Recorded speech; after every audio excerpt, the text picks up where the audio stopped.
All right, good afternoon. Good afternoon. Thank you. Thanks, Chance. Thanks, Chance. Thanks. It's a big Andrew day, so here we go. Everyone hear me okay in the back, Luis? Yeah, thanks. Good afternoon. I'm Carmen Colangelo, the Ralph J. Nagel Dean of the Samfox School of Design and Visual Arts. It's truly a real pleasure to welcome you to the installation of Andrew Witt as the inaugural Kavita and Krishna Bharat Professor. Thanks for joining us on this special occasion, including all of those friends and family tuning in remotely. Maybe Mira's out there. If you're not, I'm saying this for when you watch it later. I know you're at work and your new job, which I'll talk about later. Hi, Mira. An installation like this is both celebratory and consequential. Endowed professorships represent one of the clearest expressions of a university's values, and this unique professorship embodies innovation, knowledge at the cutting edge. The Bharat Professorship reflects a willingness to engage complexity, to anticipate how technology, culture, and design will evolve together, and to do so both with imagination and responsibility. This vision and sensibility come directly from Kavita Tirumali and Krishna Bharat. At this time, I would like to ask them both to stand so that we could recognize them for their vision and generosity.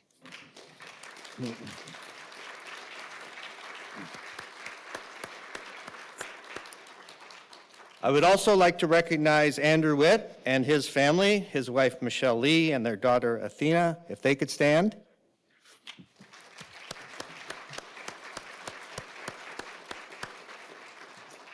And his parents, Brian and Trudy, who's watching remotely as well. So Brian, yeah. All of them deserve a part of this medal, I'm sure. So thanks for joining us today for this special occasion. Thank you all. I've had the privilege of knowing Krishna and Kavita for several years now and have enjoyed learning more about them and their family. Their daughter, Mira, that I mentioned, is a 2023 graduate of the Samfox School with a major in architecture. When Kavita and Krishna spent time on our campus, they immediately recognized something distinctive: the proximity and potential synergy between a leading school of engineering and leading colleges of art and architecture with a world-class art museum embedded within a major research university. In 2022, just before artificial intelligence, AI, became part of everyday life for so many of us, Krishna and Sarah Sligo and I met in Palo Alto, where Krishna has long worked at Google as a distinguished research scientist. He genuinely blew our minds that day with what was unfolding with language-based AI models. My head hurt, truly, and then posed a thoughtful and generous question. Given how these emerging technologies would inevitably reshape fields like architecture, design, and art, how could they, Kavita and Krishna, help give the Samfox School a head start? That vision became a reality when Kavita and Krishna committed to creating this professorship in the Samfox School with a secondary appointment in the McKelvey School of Engineering, enhanced further by the McKelvey Challenge Fund. It was a bold, timely, and deeply strategic act of generosity. Our conversations about AI over the past several years have deeply influenced how we think about and engaged AI in the Samfox School. The impact has already been significant. Krishna's own keynote at the inaugural AI plus Design Symposium in 2023, a standing room only event, helped position us at the forefront of critical conversations around AI and design, accelerating our digital transformation goals and advancing the shared strategic priorities of Samfox, McKelvey, and Washington University. Even the search that has led us to Andrew Witt, truly a rare and exceptional hire, was remarkable, and I'll elaborate on that shortly. Krishna has spent most of his life working in computer science, having received his doctorate degree at the Georgia Institute of Technology. After graduating from Georgia Tech in 1996, Krishna was part of a team that developed the Alta Vista search engine.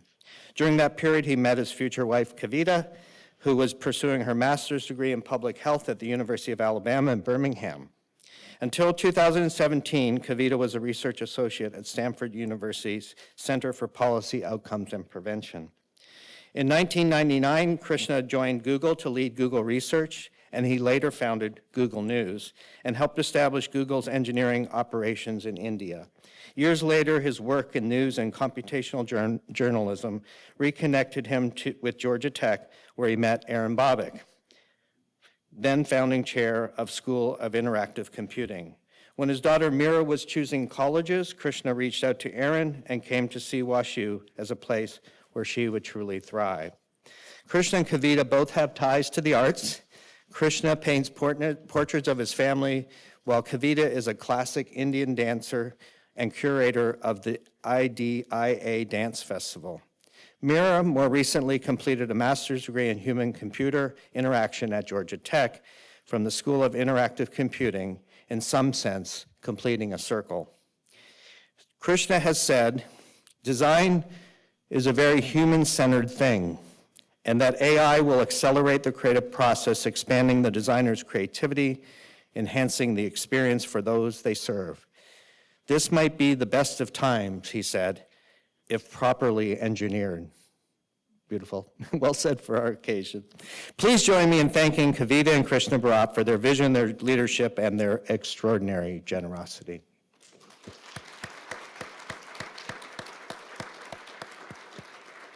Now, before we invite Kavita and Krishna and Chancellor Martin to the stage, I would like to invite my partner in crime, Dean Aaron Bobick, up here to say a few words. Thanks, Carmen. And I'll be really brief.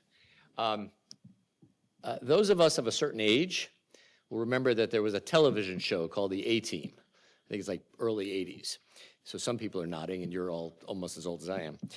There was Mr. T, et cetera, and there was this ringleader who would plan these, active military events, et cetera. And he had this phrase. He said, "I love it when a plan comes together." And this professorship and the inaugural holder, Andrew Witt, represents not one plan coming together, but actually two plans. Plan one. Plan one was to use the McKelvey naming gift to tie engineering to other units on campus through McKelvey connecting with professorships. Actually, the very first one of those was Ian Bogus, who unfortunately couldn't be here today, but Ian was a colleague of mine at Georgia Tech, came here, and his professorship is tied to McKelvey through this naming challenge, and he was instrumental in the recruiting, well, not just of Andrew, but also just thinking about AI and design in general. So that was plan one. Then plan two emerged when Carmen and his colleagues in Fox started thinking about computing and design, right? And we knew that we needed some leaders to help move that forward.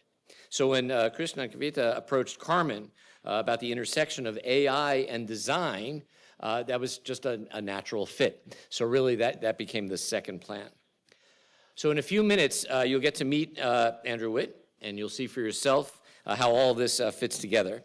But in the meantime, I just want to express my personal thanks on behalf of myself and the entire McKelvey School of Engineering to Kavita and Krishna for helping to promote what is really a truly forward-looking effort, one that harnesses the power of artificial intelligence and the power of the machine to really elevate perhaps one of the most human tasks of all, and that is design.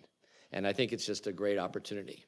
So on behalf of all of us, I thank you as well. And it's now my pleasure to invite Chancellor Andrew Martin to honor Kavita and Krishna.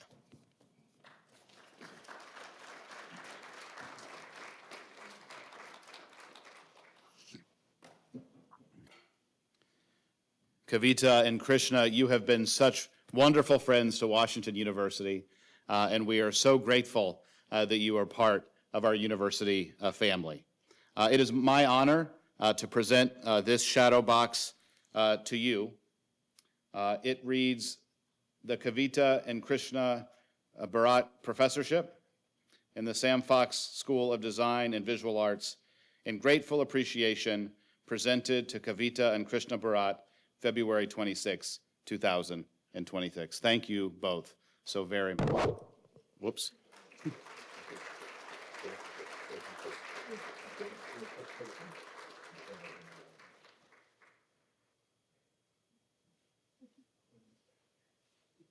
Some remarks? I do. It's all yours. Thank you, Chancellor Martin, Dean Colangelo, and Dean Bobeck for this opportunity. My wife, Kavita, and I are delighted and excited to see Andrew come in as a professor who will lead the charge in design and AI at WashU. We had a chance to meet with him, and I got to see his work in person at Google, which was amazing. And he's perfect for this new role at this interesting moment in time. We stand at the brink of an AI-powered future in the creative arts, where the notion of an intelligent AI co-creator is becoming a practical reality. On the commercial side as well, it's changing workflows, products, and customer expectations of what is possible. In this disruptive moment, we at WashU have a choice to either lead or be left behind, and we choose to lead. This is an opportunity not just to shape the curriculum and the research methods at SamFox, making them state-of-the-art, but also to elevate the field at large with new ideas, methods, and standards. As a first mover, WashU can shape the discipline by convening meetings to bring together the AI and design communities, attracting innovators and artists to campus, including some who will join your faculty. And lastly, and most importantly, the students. They come to WashU to prepare for the future. The exposure we can give them here to the latest magic tools, both in the classroom and in the studio, and also the change makers who visit, will arm and inspire them to take on whatever's coming. This is a big vision.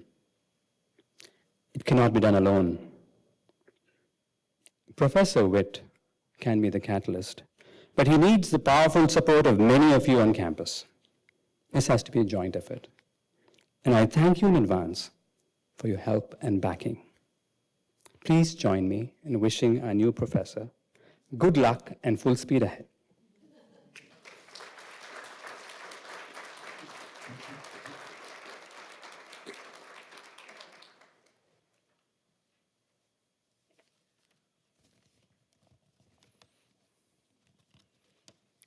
Wonderful words. Thank you, Krishna. It's a real pleasure to introduce now Andrew Witt, the inaugural Kavita and Krishna Bharat professor.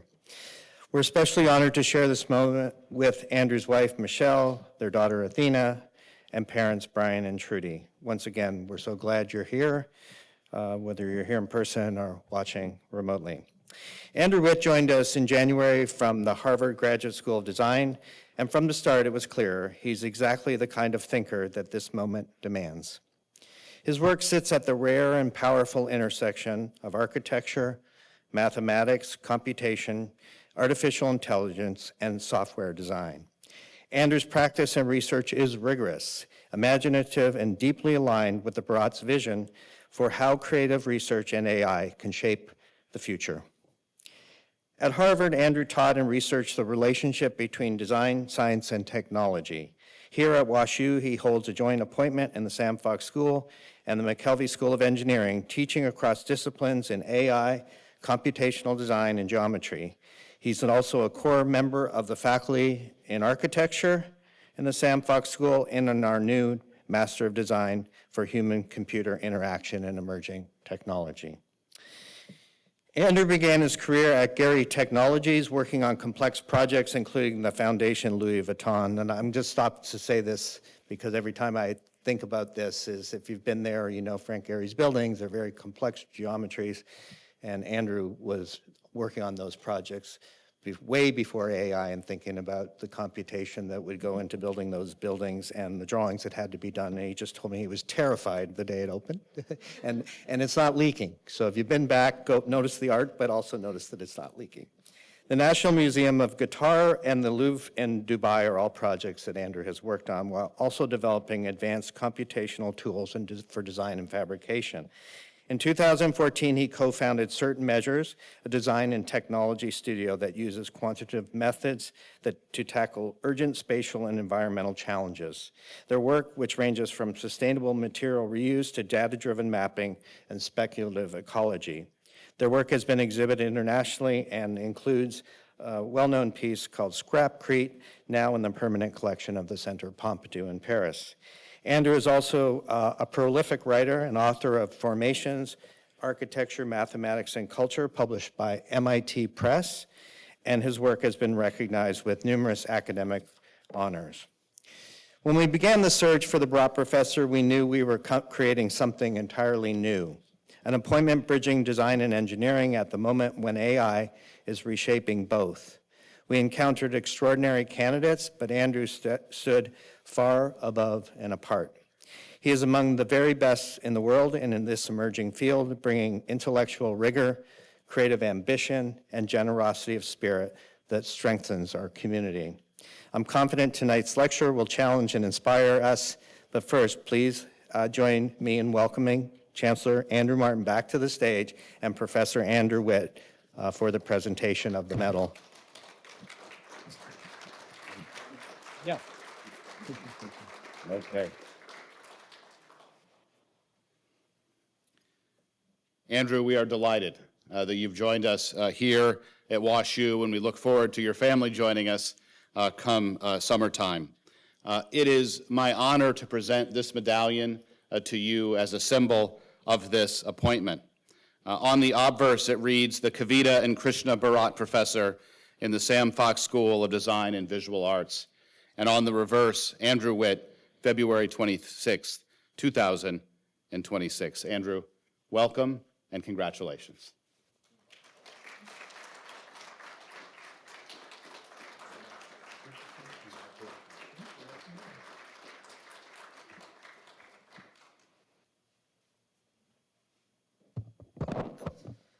Well, I'm delighted and humbled to be among you today, and thrilled for the chance to sort of celebrate, in a way, this new frontier of the relationship between AI and design. So thank you so much for some time, for this time together. And I also want to share my deepest gratitude to Kavita and Krishna Bharat for their visionary thinking in this sort of emerging field. Their generosity of vision in the supporting of the integration of AI, design, engineering, and the arts. I also want to just share my deep appreciation for the warm welcome that I've had here from Carmen, Aaron, Aki, and Rock, for also their warmth, enthusiasm, and support. And also, I just want to say how grateful I am to my dear wife, Michelle, my daughter, Athena, my dad, Brian, my mom, Trudy, for patiently and lovingly taking this journey called life with me and inspiring me each step of the way. So today, I want to talk a little bit about how we see our world. Do we see it as a single image or as a series of fragments? How do we decode the complex natural and artificial ecologies that surround us? And how do we see relationships in complexity, especially those that can help us design with and for our planet through tools like AI and ML? So it's a dream of the ages to comprehend the world as a single image. This way of seeing, which I'll call panoramic seeing, is a challenge of perception, knowledge, and representation. This beautiful panorama, which it's actually a woodcut of the siege of the Vienna by the Ottomans from 1529, is the earliest example that I know of a panoramic image of this type, sort of showing the complex and intricate ecologies that surrounded this particular historical moment. So Robert Barker, who's was the inventor of the kind of medium of panoramic painting, set out in 1787 to display views of nature at large, as he called them. And his patent text describing the technique of panoramic painting relayed that, quote, the painter or drawer must fix his station and delineate correctly and connectedly every object which presents itself to his view. as he turns round, concluding his drawing by a connection to where it began, a sort of perfect cycle. So the panorama, in a way, is a vehicle for making connections, of seeing patterns previously concealed. This way of seeing demanded an architecture appropriate to it. Robert Mitchell, the architect of the unusual rotunda that housed the first panoramas, said that it achieved an unbroken illusion, quote, through the whole circle of its horizon being seen without interruption, close quote, seamless and endless. So panoramas can help us, in a way, maybe see our worlds, especially the natural world, but increasingly the artificial world, in totality, through one view, if we can construct it. So we might take an alternate, maybe sort of like counter representation of the panorama in this piece. It's kind of extraordinary Mapelgarder winged altarpiece from 1540. It's a very unusual piece. It presents a dense matrix of vignettes, a multiple data set, if you will, to construct a narrative of a world and a certain reality. So this is no singular image, but rather dozens of layered fragments which the reader has to assemble into a world. The documenting of the world and its fragments and the way in which those lead to creation can emerge from stitching those pieces together in a kind of, kind of like complement to the panorama. Not one, but many, not total truth, but clues.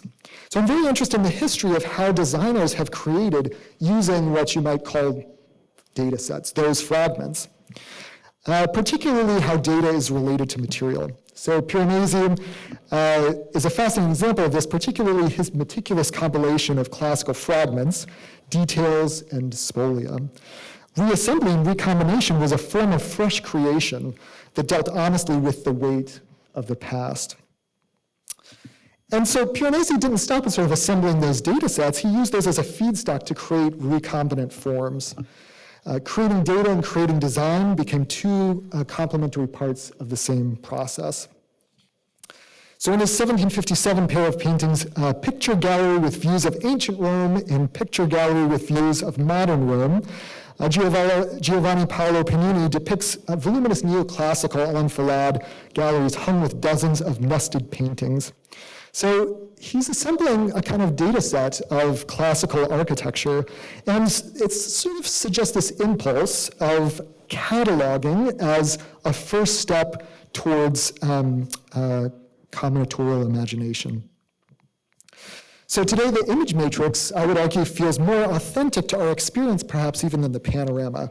Writing at the turn of the 21st century, historian Beatrice Colomina observed that, quote, "We now look in one direction and see many juxtaposed moving images, more than we can possibly synthesize or reduce to a single impression. It seems natural, as if we're simply breathing in the information," close quote. So in weaving between digital and physical realities, we encounter a multitude of portals connecting the two, and those portals lie in data. So, the image matrix has become a key way in which we comprehend our complex data environment. The Eames office, perhaps one of the earliest media designers, articulated some early glimmers of a dynamic polyvistic sense in their 1964 IBM pavilion, which you can see here. Through multiple simultaneous data projections, the Eames created a kind of beholding that shows how nascent digital society might navigate and intuit its own compounding complexity. The project hinted at how the information age would be viewed, and I think in some ways was prescient for our own time. Among the most famous panoramic images was one taken December 24th, 1968, by the crew of Apollo 8, who became the first humans to witness a shimmering Earth ascend over the barren surface of the moon. Their Earthrise photograph, a single panoramic data point, electrified humanity, activating a sense of collective destiny, not only between human nations, but with the Earth in totality. But I think it's interesting to think about the other side of that sort of communication. Mission control. We see a fragmented monitors, image, text, charts, readouts that collectively paint a patchwork portrait of the closed world of the space capsule in millions of data points. So 2 worlds, ours and the capsule, 2 very different portraits. One natural, one artificial, one panoramic, one through an image matrix. So we have these 2 ways of understanding our world, or perhaps maybe our world and cosmos. The panorama, the sort of like integral, unified view, and the image matrix, something much more akin to a data set. And data sets are the language of intelligence today in some ways. And so in order to fully understand how to use them well, we first must understand how to map, comprehend, sort of bring them into the design process as a productive material. So AI, machine learning, pattern recognition, and so forth can help us relate, chart, and reassemble those fragments into larger wholes. They can help us integrate a world that might appear fragmentary. And as designers, architects, and artists, they can offer fresh modes of creation.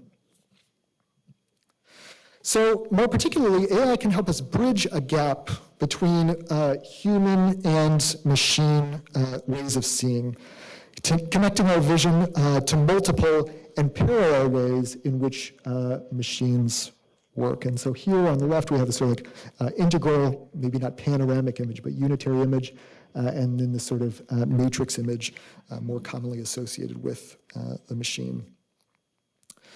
So the projects that I'll show illustrate this way of working, this way of using data as a kind of raw material by creating and beginning with the assumption, or for creation, by beginning with the assumption that design is a space of imbrication between the natural and cultural world. And equally, it implies that today there's a deep interrelationship between our digital and physical realities. And that actually, it's through AI, data, and ways of working with data that designers can maybe most fully integrate all of those threads.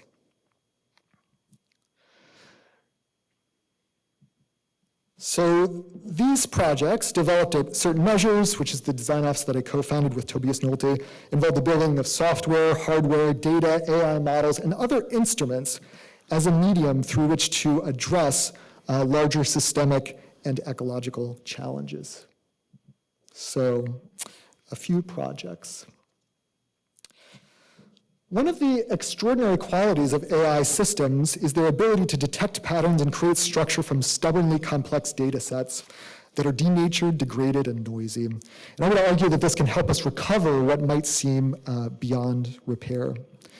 So the architectural equivalent of noisy data is demolition waste. Irregular shapes, unsorted material, the detritus of the industrial world, 40% of the volume of our landfills. But what if this data is simply unstructured? What if we could use existing waste data to design entirely new forms? So our answer to those questions is a project called Mind the Scrap, a data-driven process that designs new structures from existing waste.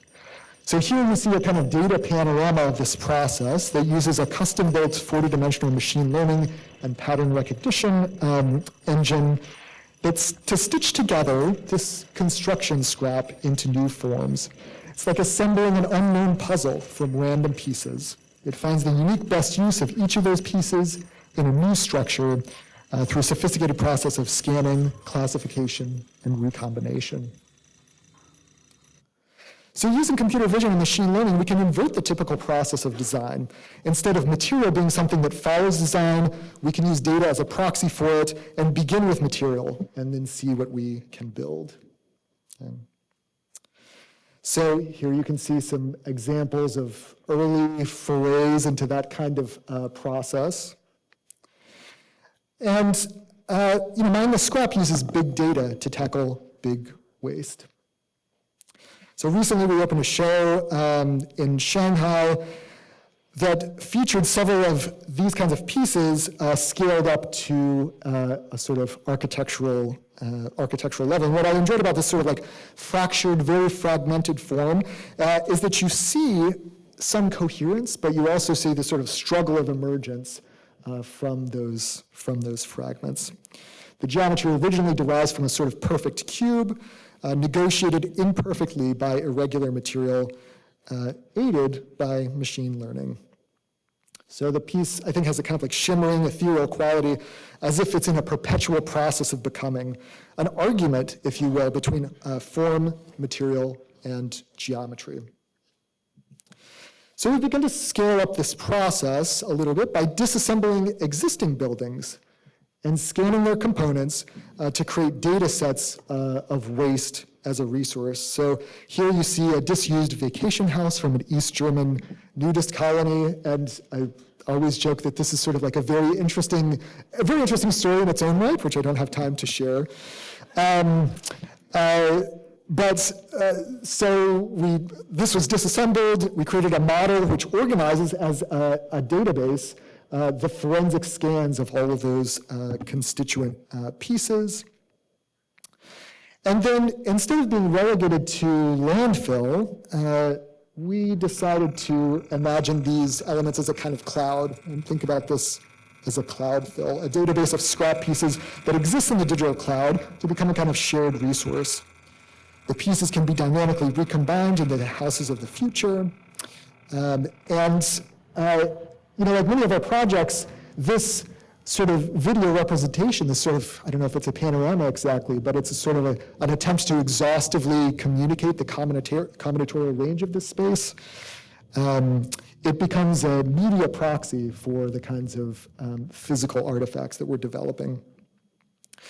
So we see buildings as temporary states of matter for which architects define not only form, but the designed transitions between previous and next states. So, we begin to see actually architecture almost at a geologic scale in the thinking about where those transitions happen and how they can be orchestrated.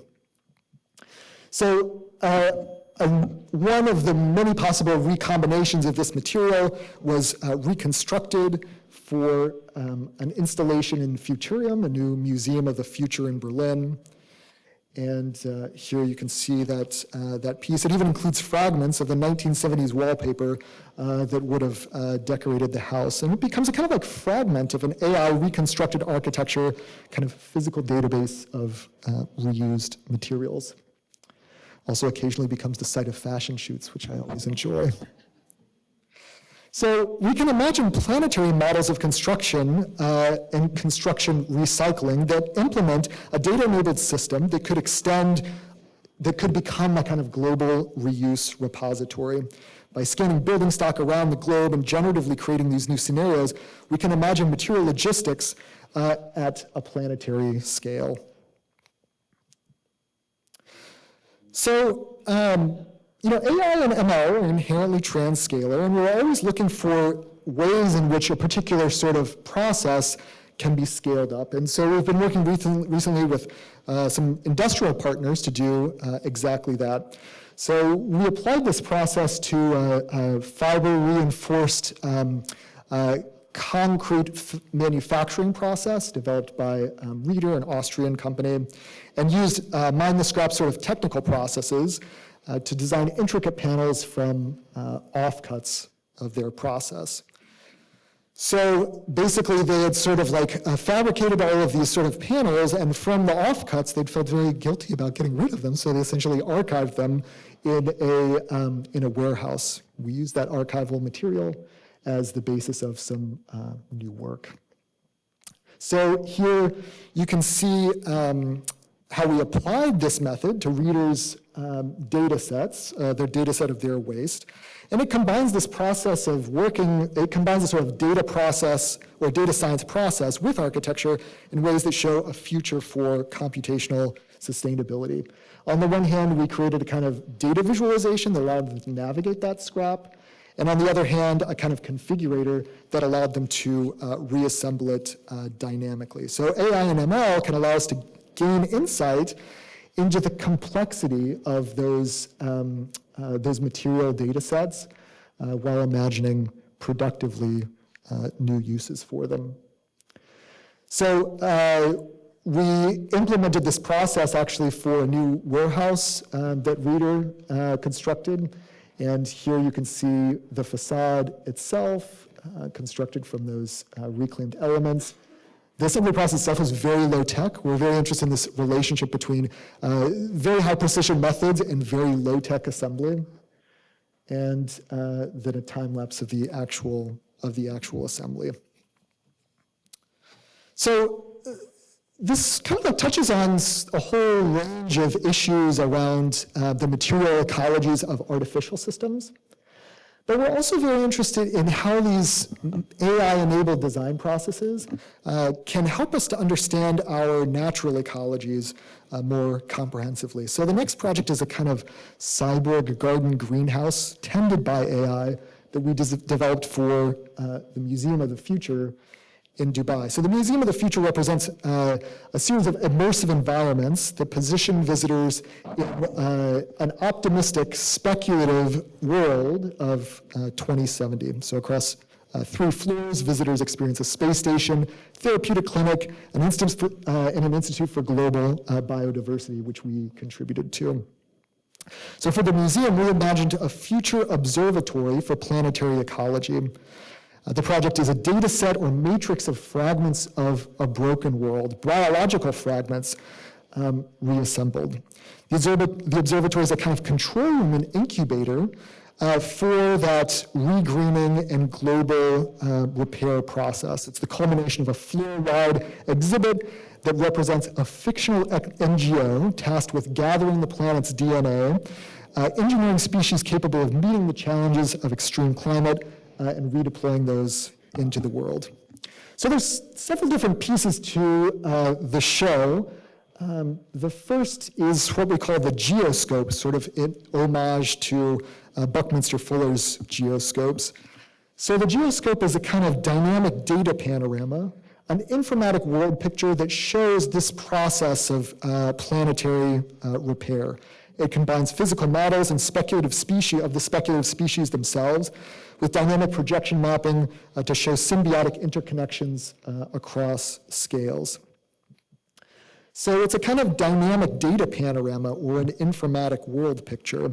But instead of presenting an instantaneous view of the world from a single perspective at a uniform scale, it presents a temporally unfolding and multiscalar assemblage of imagery, stitched together in a unified sensorium.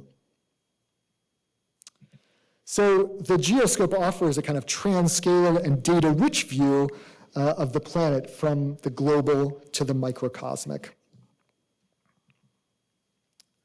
So an integral part of the geoscope is the myriad vignettes that show in zoomed in detail the thriving species sort of developed by this institute. They include signal cone jellies, swarm organism that signals danger by bioluminescent flashes, or at right, cryptobiotic wildflowers, a robust hibernating vegetation to survive in the steppe and tundra regions. And you also see human scientists gathering and testing biological material, actively monitoring and cultivating this regreened world. Another portion of the exhibition is actually what we call the nursery, where visitors peer into incubators nurturing dozens of species that could revitalize a struggling planet. So in collaboration with a geneticist, we designed over 80 species of plants, insects, animals with special characteristics designed to combat the environmental challenges of today and the future. So here you see a kind of supercut of all of those. This was a lot of fun because you got to create kind of like fictional biography of all of these species, including a Linnaean classification binomial nomenclature for all of them. So the show also has a whole series of detailed dioramas that evoke the sort of ethos of a kind of natural history museum, a kind of natural history museum of the future. So the observatory becomes a kind of like integral, multiscalar view of an optimistic possible biofuture. So recently we were invited to extend the observatory with what we call the vivarium, a testing apparatus and climate simulator for 6 speculative species cultivated to regreen that world. And the project presents a self-contained ecosystem that monitors engineered biospecimens and ensures they're fit for their intended microclimates. So suspended above the 6 species is a massive ring light, what we call the heliodon, which physically models solar positions during the course of this extreme climate change. So as the ring pivots and cycles around, it simulates a full solar cycle of a single year in the Dubai desert. So it contains not only an environmental microcosm, but actually a microcosm of time that shows how this future environment might play out. And I think there should be a short time lapse here. Let's see.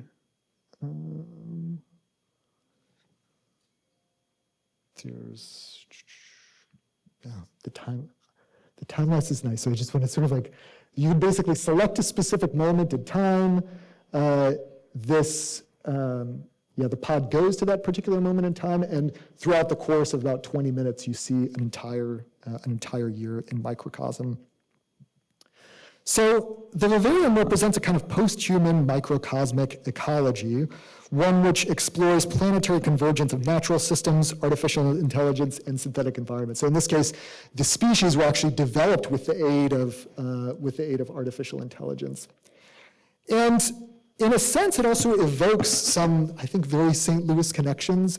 It reminds me something of the climatron here in St. Louis in the Botanical Gardens, one of Buckminster Fuller's sort of first projects here. A 1961 Popular Mechanics article kind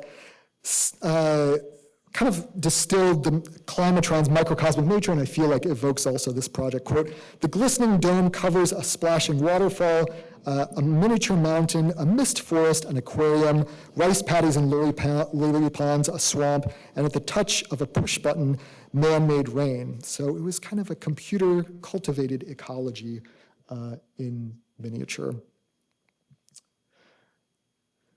These are the kind of 6 species, sort of parting shot of those. So I'm going to conclude with one project, which I think is kind of like very, particularly apt today. This is the project that we recently launched at Google's headquarters in Mountain View, which Krishna has seen on a daily basis now. It's a project called the Recombinant Room. And this project imagines how we can use AI to recycle an entire city. It creates a multi-scalar hybrid panorama that shows, or it moves between human and machine views of the city. It aims to place the viewer at the center of a socio-technical system of extreme reuse. So the room uses AI to challenge conventional ideas about waste and envision a future of continuous reuse. Cities, landscapes, building, furniture, and material components of the built environment destined for demolition are reimagined as valuable resources. In effect, the room surveys the galaxy of materials of the city and induces a constantly changing map that charts how they might be reassembled using AI. So through an immersive projection, visitors pass through 4 constituent environments of the city: an urban core, a landscape, an interior, and an underground. And over the course of this journey, they see a process of perpetual reconfiguration. This is a sort of short clip of a 16-minute experience. Using AI as a material research assistant, the project stitches together artificial and biological materials to create new biophilic composites. At the core of the piece is the idea that you can have a thinking room that reveals a machine view of this world ordered by computer vision, material classification, and deep learning material insights. So this portal into AI logic augments human senses and allows us to perceive the city and material life cycles in a much longer, even geologic time scale. So this gives a little bit of a sort of like score of what happens in the space. First, you see the environments themselves, each of these 4 environments. And each of these you can kind of like understand as a panorama that wraps around the room. So it's a 270-degree projection. You see the 4, as you scan those environments, you sort of inventory material, and then you begin to bring those materials together, recombine them chemically and biologically. And these are some of the vignettes of those material recombinations. Here you see those materials being recombined into rooms. And so these are interior elevations of full-scale rooms with each of those materials, including glass, plastic, wood, and metal. And then finally, those rooms are pulled back to reveal the laboratories in which all of this is taking place. So it's quite a bit of world building that's going on here, but the world building is in the service of suggesting how AI might become a kind of complementary partner in this deep creative process. This is the sort of database itself where you see the sort of scanning and recombination of those materials. And so underlying all of this is a series of rivulets, eddies, flows, convergences of neural computation. Visitors can lift the curtain, so to speak. So as they approach the walls, a completely different vista opens where you see this sort of machine view of the city. It shifts the view from the human to the machinic, always something that we're very interested in, giving a sense of the function of this apparatus. So the project shows a series of case studies, of which this sort of like central vitrine is one of the most prominent. So this is in the shop, sort of showing that although there's a lot of digital video here, there are actual artifacts being produced as well. This was a vitrine that was generated from 12 reclaimed doors, 13 reclaimed doors actually, recombined into a kind of glitchy assemblage. So here you can see the plan for that reassembly and how those reclaimed doors come together, and some details of those. And what I appreciate about this is that you see the texture of the details that sort of remains, this sort of like echo of history in a certain way, but it's been recombined into something that was, hopefully highly contemporary. We're not just sort of like taking these quotations in a postmodern way, we're actually like reprocessing them at a material level. And here you see a few of those details as well. So the project also shows a series of synthetic materials produced from this extreme recycling, situating as static but integral elements in this material panorama matrix. And like the observatory or the Museum of the Future project that I showed, the physical models become one format of media among many to convey this possible new world and this possible new form of design. So the project considers this vastly longer timeline than usual for cities, framing waste not as an endpoint, but as a starting point for civilizational futures.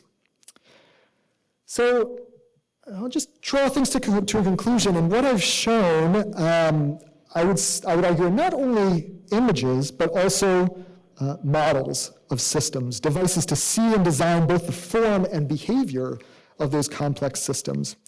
So in his influential lecture, World Pictures and World Models, German philosopher Hans Blumenberg drew the distinction between world pictures and world models as, quote, the difference between the total notion of nature on the one hand and the purpose assigned by the totality of understanding nature on the other, close quote. By world picture, Blumenberg does not exactly attend the Earthrise image that we showed earlier, but rather, quote, the embodiment of reality through which and in which humans recognize themselves, orient their judgment and the goals of their actions, measure their possibilities and necessities, and devise their essential needs, close quote. So here we're trying to create also these models of particular design artifacts, but also models of the design process itself. So projects like the ones I've shown offer models for embracing a cosmos of living things through reciprocal biological computational processes. They place thriving humanity within a symbiotic and enmeshed framework of vital processes and beings. So today, designers, artists, and engineers must assemble knowledge as much as they assemble buildings, through spoil and bricolage, through fragments and data sets, and by doing so, create new ways of seeing, creating, and repairing. Thanks.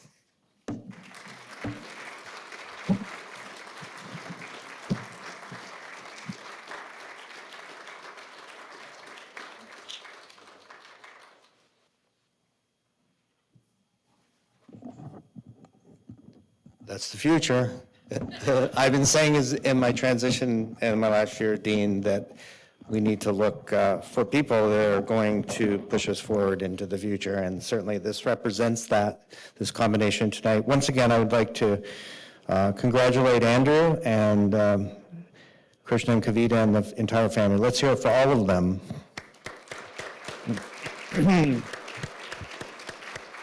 That was awesome.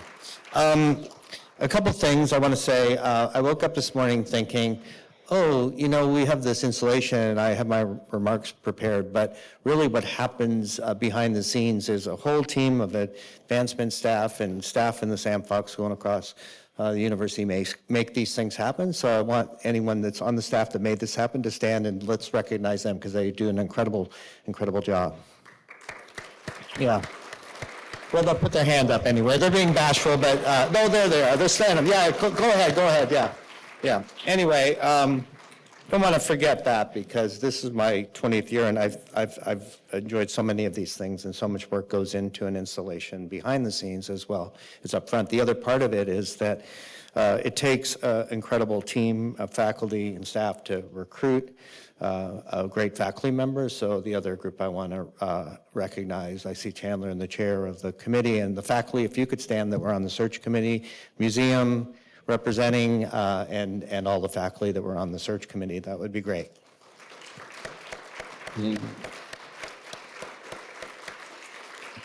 Fantastic. So last thing is that we want all of those family and to come up here for some photographs. And while we're doing the photographs with Andrew and his family and Krishna and Kavita, I also want you to get out there and party in the museum. So we're ready to do that. Again, thanks very much. Congratulations. And let's go have a nice time to celebrate in the Kemper Art Museum. Thank you.